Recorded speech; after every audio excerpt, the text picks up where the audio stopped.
Taigi, sveiki, sugrįžome į antrąją dalį. Deja, nežinau, kad čia bus antra dalis, nes 10 minučių te galiu filmuoti. Taigi, tenis, kaip buvau ieškojęs, nežinau, man iš karto čia atsirado, nežinau, kur aš čia ieškojau.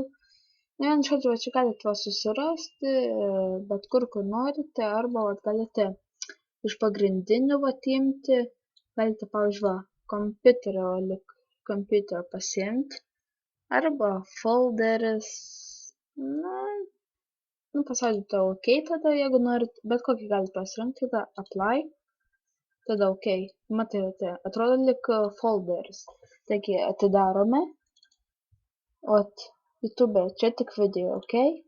Mes description, kur buvom čia, OK. Na, va čia taip ir padaryti. Atsiprašau dėl tų garsų, labai jie mane pats nervina. Taigi, čia kaip ir viskas. Čia mano pirmasis video, taigi, jeigu jums patiko tas mano logo, tai laikinkite, prenumeruokite. Ir jeigu jums patiko šis video, antroji dalis, tai irgi laikinkite, prenumeruokite, subscribinkite ir viso gero. Čia buvo 2000 ir sakau jums viso gero. Ate.